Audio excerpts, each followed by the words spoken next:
Topping today's news, the number of individuals killed by gun violence continues to climb. Shannon Cartwright, deputy leader of the Free National Movement, continues to be tough on the government on crime. The PLP chairman suspects an ulterior motive behind the FNM's mandatory candidate training program.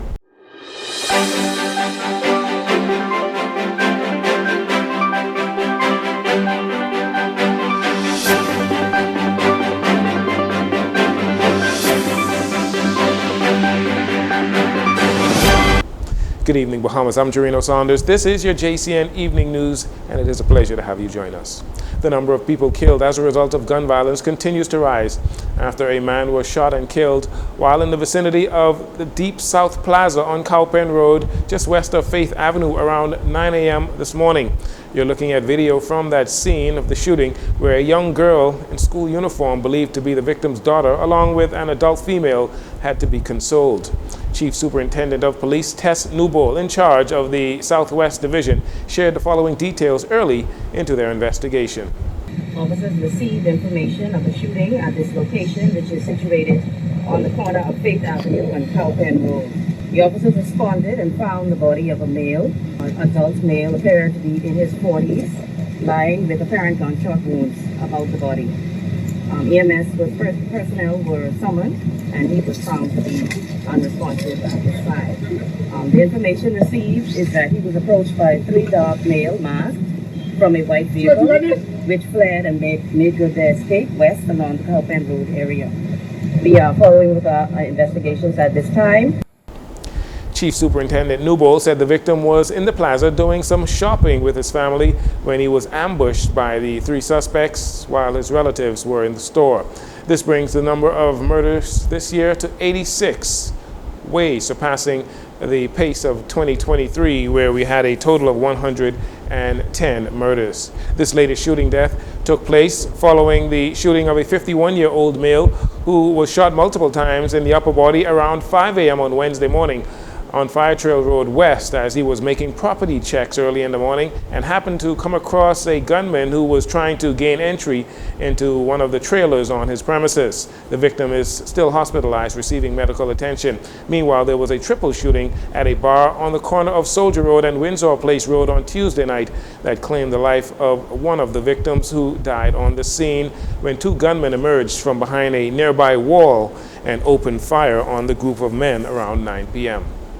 Deputy leader of the Free National Movement, Shannon Cartwright, has been at the forefront of pushing the government to do more to prevent the high rate of crime, especially gun violence, following the death of yet another young man ambushed and shot multiple times while on Cowpen Road while taking his daughter to school. Mr. Cartwright is again calling on the government to do more, describing their approach to the fight against crime as soft. The Bahamian people are left dismayed and disheartened that the government has remained incapable of articulating a comprehensive, immediate and long-term anti-crime plan. They have failed at their most sacred duty of protecting the Bahamian people. Our streets remain a war zone, and the carnage is decimating communities. Bloodshed, bullets, and grieving families are all too commonplace and are almost daily occurrences. The government is soft on crime with no plan, and our nation and our people are suffering because of it. Moreover, the government has been slow to bring real legislative tools or impactful policies to stem the tide of violence that has raged unabated over the course of this administration.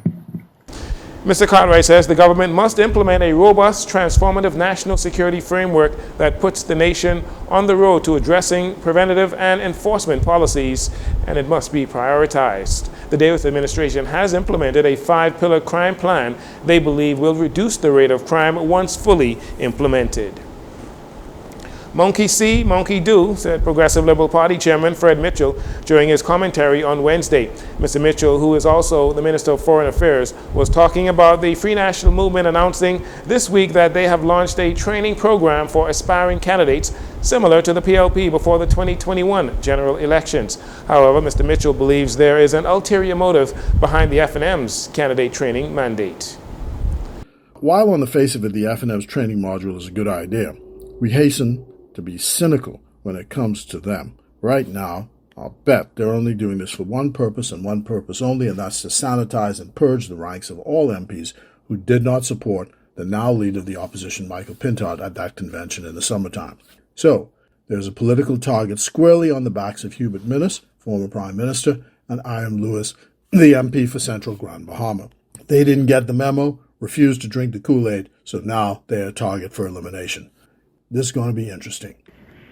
While 50 individuals have already been signed up and are participating in the F&M's training program that will last 8 to 10 weeks before candidate selections begin, Mr. Mitchell said the PLP will announce its own candidate training program shortly, now that the party's midterm assessment is almost completed.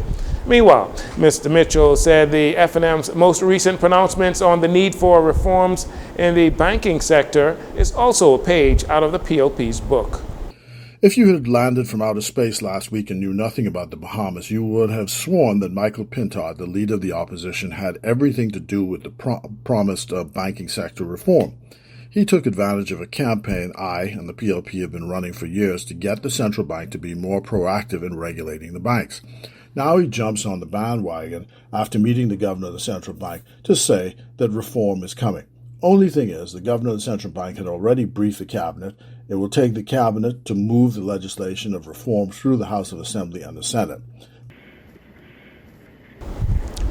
Last week, Mr. Pintard announced that the opposition met with the governor of the Central Bank of the Bahamas and says that the F&M also plans to meet with the Clearing Banks Association, the body that represents all licensed commercial banks in the Bahamas. The opposition has challenged the government to stop talking about the need for changes in the banking sector and take action, or the F&M will do so when it returns to power in 2026.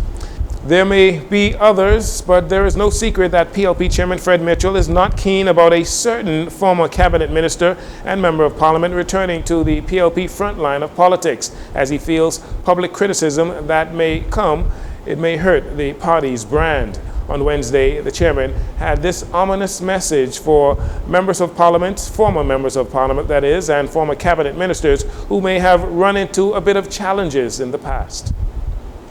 Last week, I spoke about the convention with regard to conflicts between personal issues and public duties and how they are to be resolved. Another valuable lesson is those who were once public figures and have run into rough weather should understand the need to step back from the public stage and operate in the shadows if they must at all. The example of the former Defence Secretary in the UK, John Perfumo, is an excellent example to follow. The unnamed former minister butted heads with Mr. Mitchell at the PLP's last convention in November 2023. The former minister was set to challenge Mitchell for the party's chairmanship, but eventually bowed out of that race and instead backed Mr. Mitchell's opponent, attorney Robin Lyons. The former minister and member of parliament has made it known that he wishes to return to the front line of politics, and he has been canvassing several constituencies.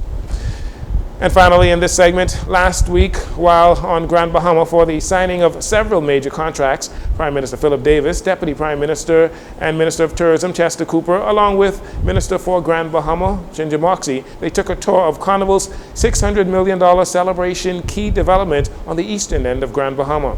Prime Minister Davis was impressed with what he saw and had a word for those who say the government isn't doing anything on Grand Bahama.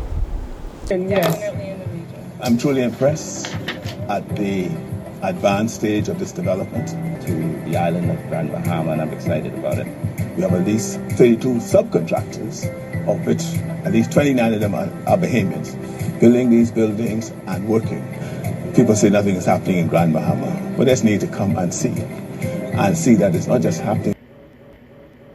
Tourism Minister Cooper and Ginger Moxie, the Minister for Grand Bahama, were also impressed with the scale, scope, and potential boost the project will bring to Grand Bahama.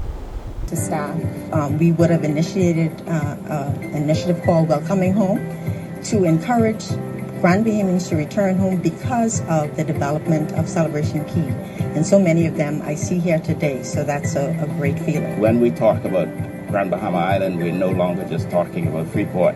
We're talking about the East End, where this project is generally located, but also we celebrate the authenticity of the western end of Grand Bahama. But this is a great boost to the overall product, and this project would be a big boost to the island of Grand Bahama, and I'm excited. There are just over 200 days to go before Carnival's new celebration key opens for business. The company said it will look to partner with Bahamian retailers and food and beverage vendors. Additionally, Carnival says currently they've got 30 job vacancies that need to be filled. You're listening to JCN News. We'll take a break here. We'll be right back after these commercials.